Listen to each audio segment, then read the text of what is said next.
The altitude of a right angle triangle is 7 less than its base if the hypotenuse equal 13. Find the other two sides. देखो यहाँ पर दो चीजें हैं, आप या तो फर्स्ट अगर एल्टीट्यूड मान रहे हो, एल्टीट्यूड को एक्स अगर आप मानते हो तो देन आपको बेस मानना पड़ेगा एक्स प्लस 7।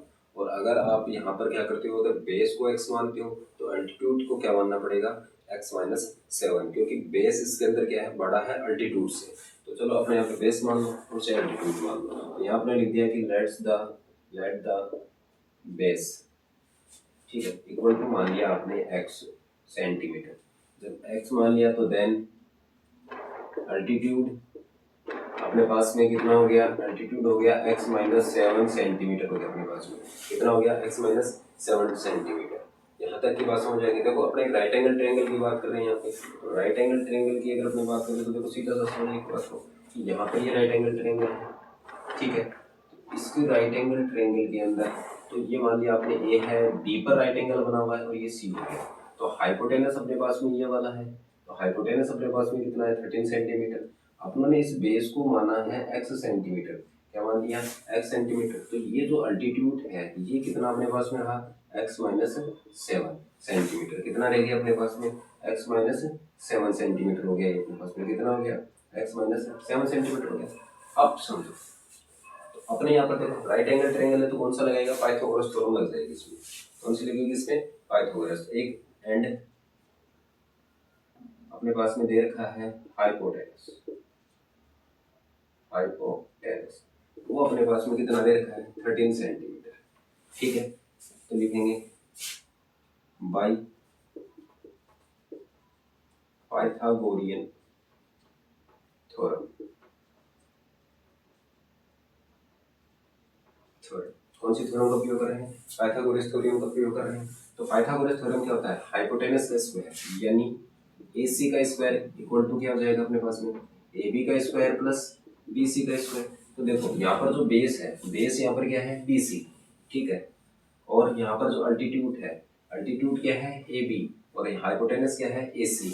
तो AC अपने पास में हाइपोटेनस हो गया तो 13 का स्क्वायर। AB की वैल्यू अपने पास में देखो, AB क्या है इसके अंदर, अल्टीट्यूड है तो x माइनस 7 का स्क्वायर हो गया। और फिर प्लस BC अपने पास में कितनी है, x, तो x का स्क्वायर। 13 का स्क्वायर होता है 169। इस पे a माइनस बी की आइडेंटिटी लगा दो। कौन सी आइडेंटिटी लग जाएगी, a माइनस बी की। अगर आप इस पर आइडेंटिटी यूज कर रहे हो तो ये अपने पास में हो गया x square minus 14x plus का 7 का होल स्क्वायर। या फिर इसको डायरेक्ट लिखने जाओ तो आप लिख सकते हो 49, ठीक है। प्लस का कितना हो जाएगा, एक्स स्क्वायर। तो यहाँ देखो 1x और 1x तो 2x हो गया। ये देखो ये प्लस है, ट्रांसपोजिशन करेंगे तो किसमें कन्वर्ट हो जाएगा, माइनस के अंदर। यहाँ हो गया 169 माइनस 49, 1x और 1x कितना हो गया, यहाँ पे हो गया 2x स्क्वायर हो गया, माइनस का हो गया अपने पास में 14x हो गया।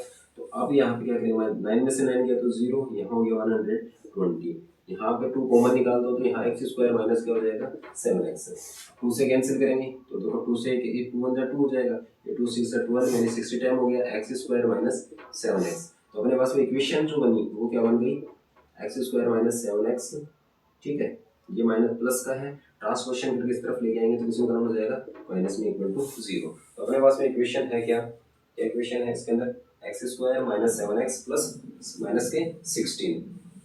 अब देखो आगे, ठीक है। या तो आप इसके बाद में क्वाड्रेटिक फॉर्मूला या श्रीधराचार्य रूल अप्लाई कर सकते हो या फैक्टराइजेशन मेथड का यूज कर सकते हैं। तो फैक्टराइजेशन अगर मेथड का अपने इसको यूज करेंगे तो अपने को ऐसी टर्म देखनी है जिस टर्म का मल्टीप्लाई अगर अपने करें तो अपने पास में कितना आना चाहिए, 60 आना चाहिए। और अगर उसको आपस में घटा दिया जाए तो कितना आना चाहिए, अपने पास में 7 आना चाहिए, ठीक है। तो ऐसे ही इसके लिए देखो फैक्टर करते हैं सीधा सा, एक्स स्क्वायर माइनस का एक्स, तो यहाँ देखो 12 माइनस 5, सिंपल। देखो 12 में से 5 माइनस किया तो कितना हो गया, 7, एक्स से मल्टीप्लाई किया तो 7x हो गया। और 5 को अगर माइनस का 12 से किया तो माइनस का 16 हो गया, माइनस का 16 हो गया इक्वल टू 0। अंदर मल्टीप्लाई कर दे तो देखो यहाँ हो गया x square minus 12x, minus और माइनस क्या हो गया, प्लस का 5x और माइनस का 16 इक्वल टू 0। इन दोनों में से कॉमन क्या आ गया, x कॉमन आ गया। जैसे हम लोगों ने x कॉमन निकाल लिया तो अंदर क्या बच गया, x माइनस 12, और यहाँ से 5 को कॉमन निकाल दिया, प्लस के 5 कॉमन आ गया तो यहाँ भी बच गया x माइनस 12 इक्वल टू 0 चल रहा है अपने पास में। तो यहाँ देखो x माइनस 12 और कॉमन आया, देखो x माइनस 12 यहाँ भी है, x माइनस 12 यहाँ भी है, तो x माइनस 12 बाहर आ गया, तो यहाँ क्या रिमेनिंग रहा x, यहाँ प्लस का 5 equal to 0।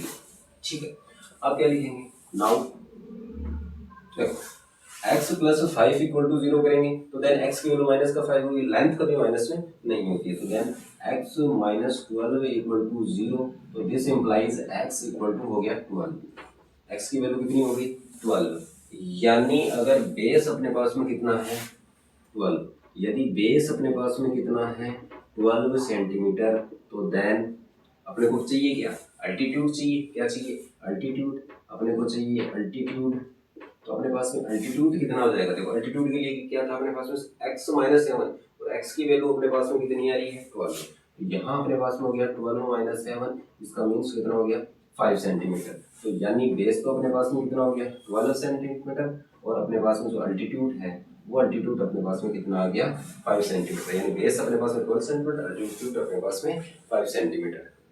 Question number 4, the product of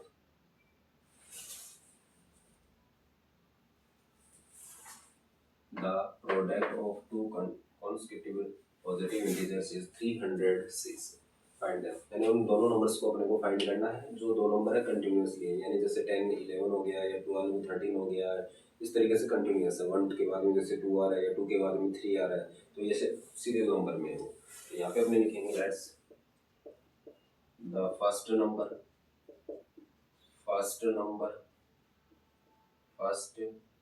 equal to अपनों ने मान लिया x, तो देन अदर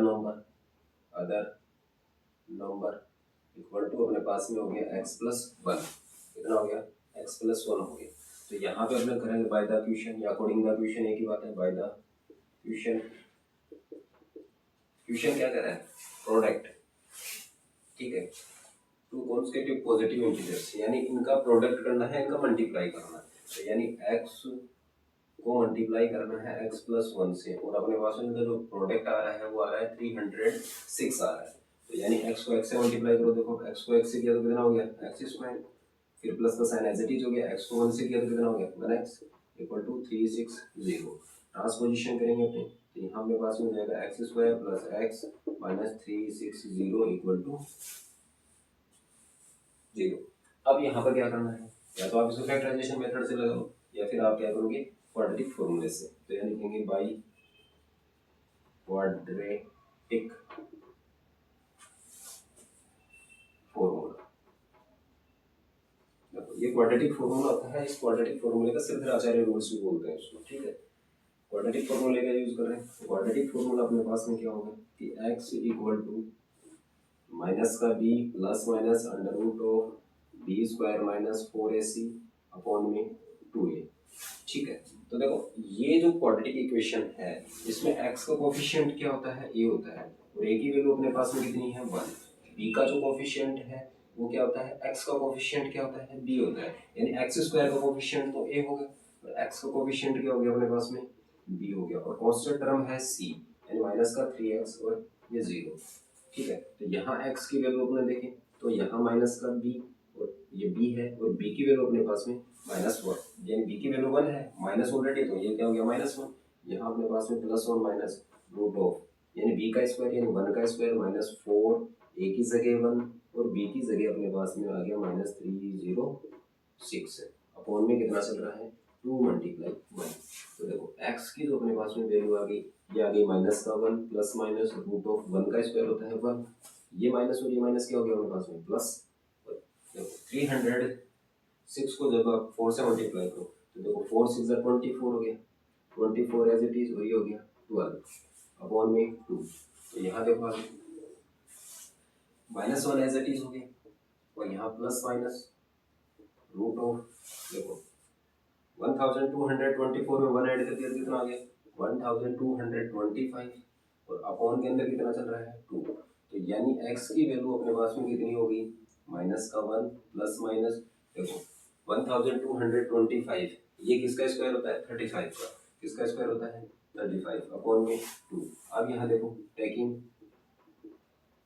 प्लस ले लें, प्लस लेंगे, फर्स्ट अपॉन क्या ले लिया प्लस ले लिया, तो यहाँ अपने पास में x की वैल्यू कितनी होगी, माइनस का 1 प्लस 35/2। तो x अपने पास में कितना आ गया, देखो माइनस है, ये प्लस है, तो कितना हो गया 34/2। तो x की वैल्यू अपने पास में आ गई 17। जब x की वैल्यू अपने पास में क्या है, 17 है, तो अगला नंबर अपने पास में क्या हो जाएगा, यानी then first number equal to 17। तो देन इफ, तो then other number equal to कितना हो गया, 17 प्लस 1 इक्वल टू कितना हो गया, 18। यानी अगर अपने पास में फर्स्ट नंबर 17 है तो अदर नंबर क्या होगा, क्या हो जाएगा अपने पास में 18। हालांकि इसका आंसर यही है। अब अगर अपने यहाँ पे इसके अलावा अगर देखो दूसरा साइन कौन सा ले, अगर माइनस का साइन लेते हैं, कौन सा साइन ले ले, माइनस का साइन ले, तो यानी अपने क्या करते हैं, टेकिंग माइनस। आप जैसे ही आप माइनस लोगे तो ये सारा का सारा नंबर किसमें कन्वर्ट हो जाएगा, माइनस में। लेकिन इसमें पूछा कौन से नंबर है, पॉजिटिव पूछे इसने। कौन से नंबर पूछे हैं, पॉजिटिव। देखो जैसे कि x इक्वल टू माइनस का 1 और माइनस का 34, माइनस का 35/2। तो x इक्वल टू कितना, माइनस का 36/2। x इक्वल टू माइनस का 18। ये जो माइनस का 18 आया है इसका प्रयोग नहीं करेंगे, क्योंकि इसने क्या कहा अपने को, पॉजिटिव इंटीजर्स चाहिए, नेगेटिव इंटीजर्स नहीं चाहिए। तो इसका मतलब इसका पॉजिटिव इंटीजर जो फर्स्ट नंबर होगा वो 17 होगा, और अदर नंबर कितना होगा इसका, 18 हो गया। तो ये तो टू कंटिन्यूअस नंबर है, जो लगातार नंबर आ रहे हैं 17 और 18 हो गया, जिनका प्रोडक्ट अपने को कितना मिलेगा।